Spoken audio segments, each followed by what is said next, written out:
was a kid, I was fat and insecure. From 11 to 13, I believe, I felt the worst that I ever had in all my life because I was really fat. I felt weak. I felt disgusting. Guys were bullying me, and girls were disgusted by my presence. So my confidence was under the ground. I felt very, very bad at the time. I felt a lot of anger for my situation, but still I wasn't able to take action to change something in my life. But well, I was just a kid. I was around 13. How can you pretend from 13 years old to change suddenly everything in his life? But I used that anger in a productive manner. So when I was 14, I still have done judo for all of my life, but I started to train with older guys, and so I took my physical training much more seriously. And I started to train every day. Puberty kicked in, so I became taller, and I improved my physique a lot. I was no longer fat, and that helped me a lot. I loved training at the time. I loved training and I trained as much as I could, not only because I loved it, but also because it served me as an emotional regulation mechanisms. As if my peers were using drugs and doing alcohol, luckily I found in physical training coping a way to cope with emotions and stress and how I felt at the time.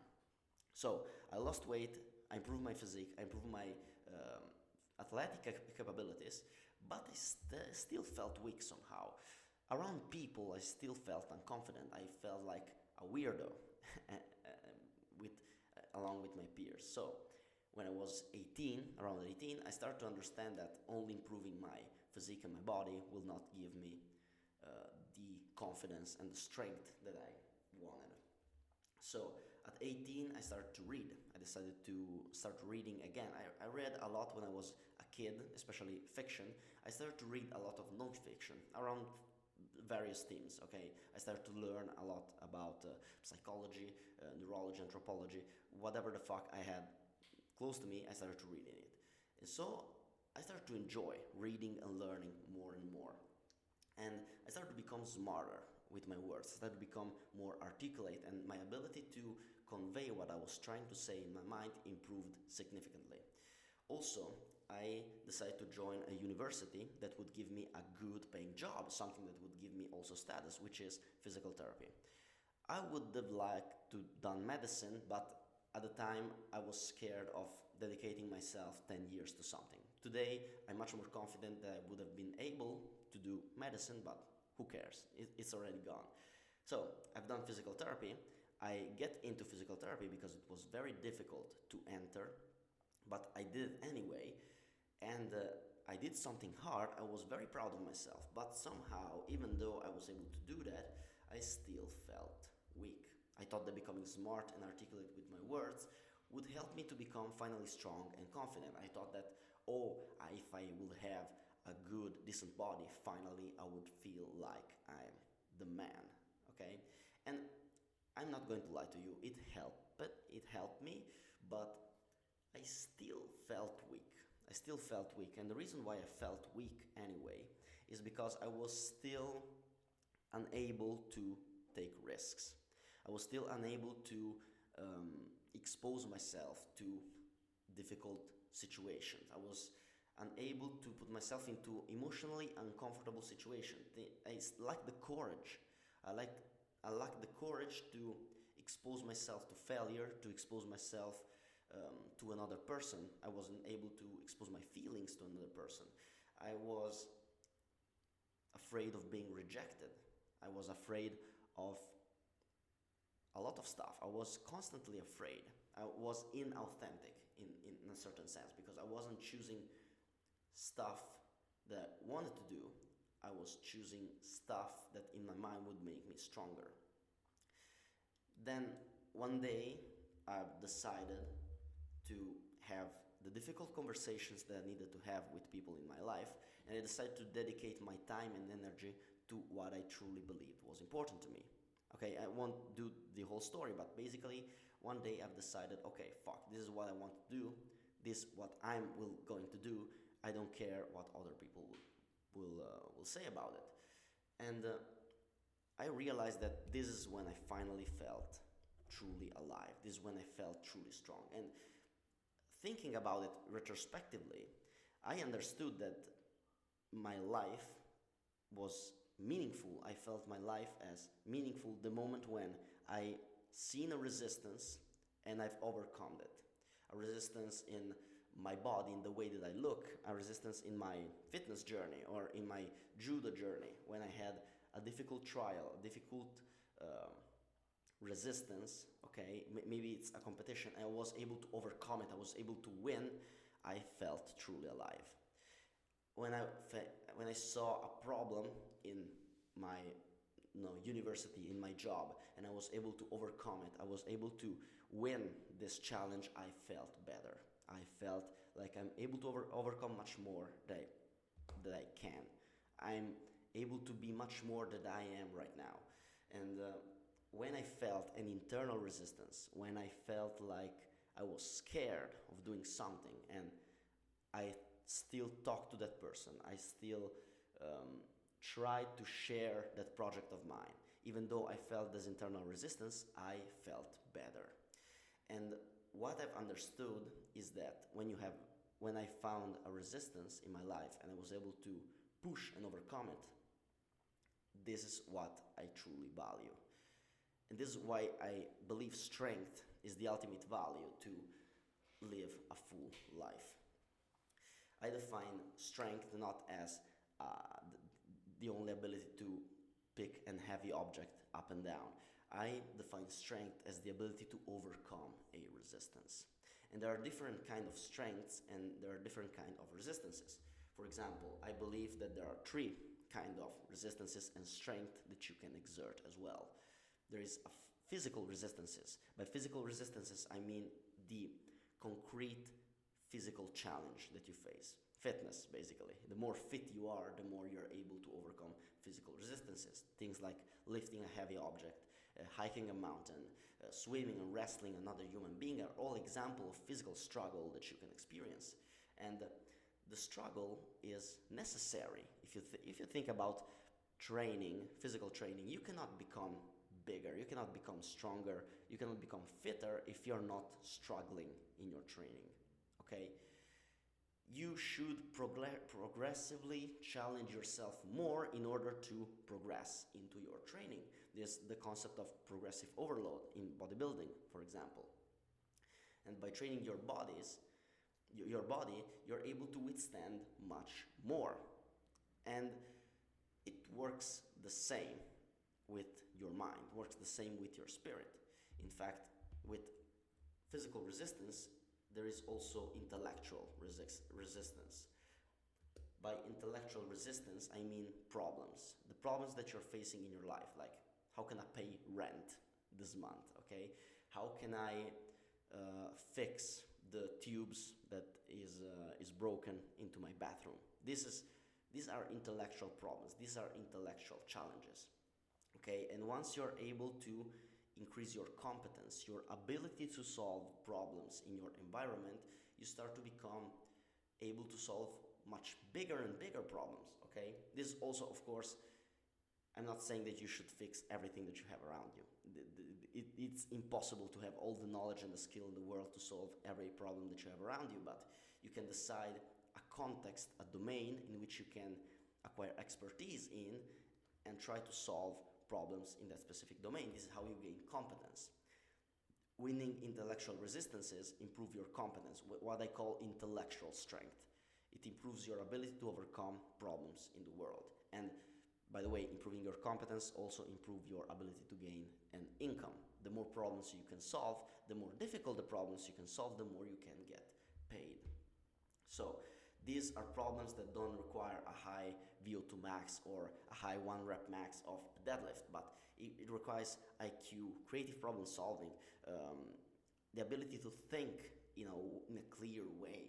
It all resembles as competence, okay?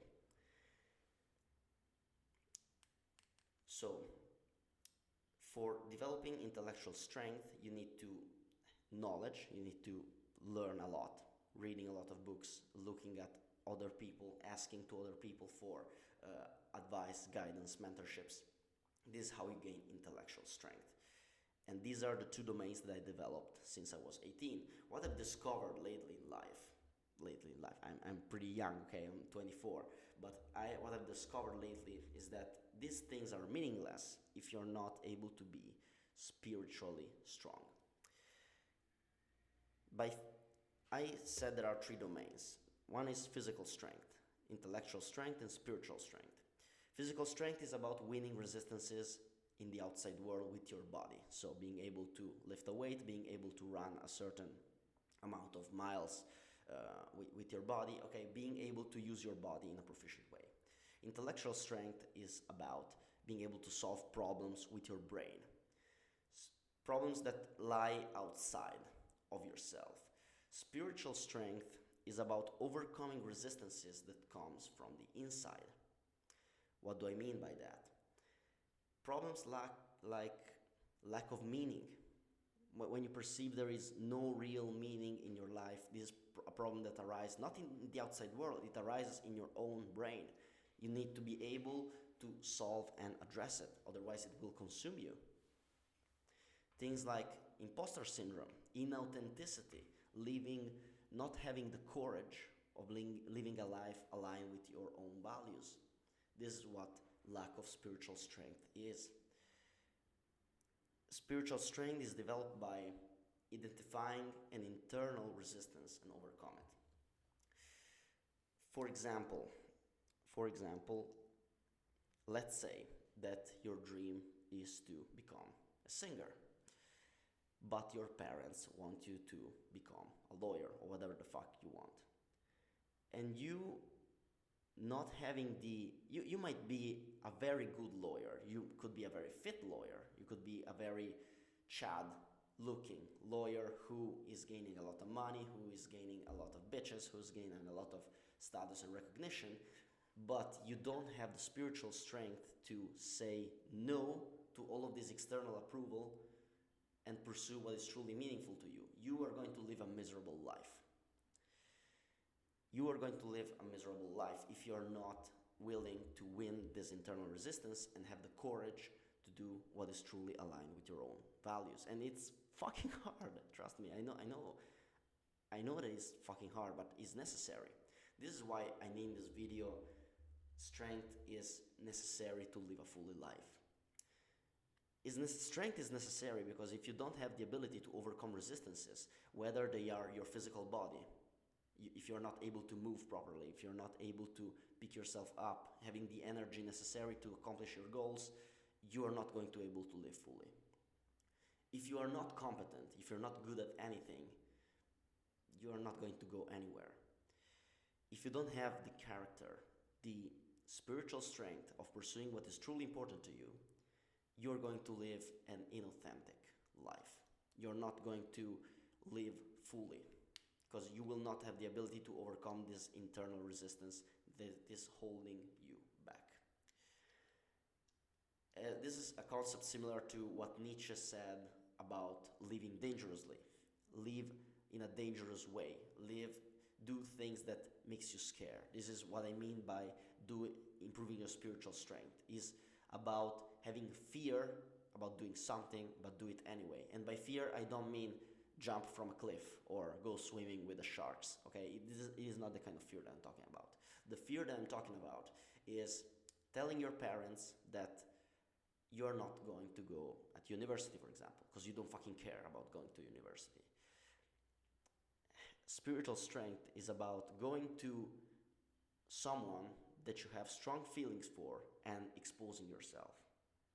It's about exposing the things that you are truly authentic about and showing that to the world.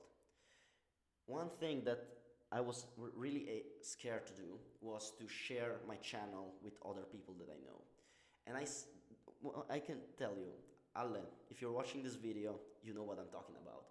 I sent my YouTube channel to one friend of mine, and it was the hardest thing that I have done in the last period. Trust me.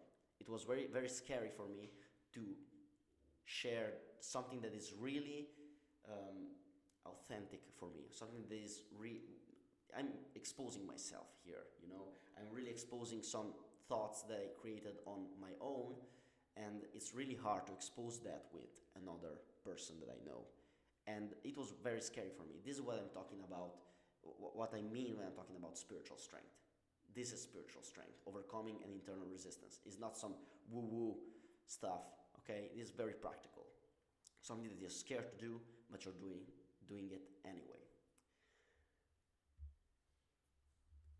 To finish this video, I would like to mention that guy out there. If you don't know who that guy is, his name is Alexander Karelin, and he was one of the best Greco-Roman wrestlers in all the world and that ever lived. And in one interview, a journalist asked to Alexander Karelin, what is the best virtue that a man can have? And I'm gonna quote his answer here. He said that the best virtue a man can have is strength, because, and I quote here, strength is everything: generosity, nobility, patience. Strength is love, because a man carries on his shoulders his family and the rest of the world. And here I want to say one last thing, because being a strong man is not only about you. It's not only about an individualistic pursuit, because yes, you need to be strong to live a full and authentic life, but by living a full and authentic life, you become a man that people around you can rely on, they can admire, and the kind of man who is needed when time gets tougher. So becoming strong is not about becoming strong to become a tyrant and get whatever you want and do whatever you want. It's about being the hero that your loved one needs and live in the most authentic way. This video is over. Thank you for watching. Aim upward as always.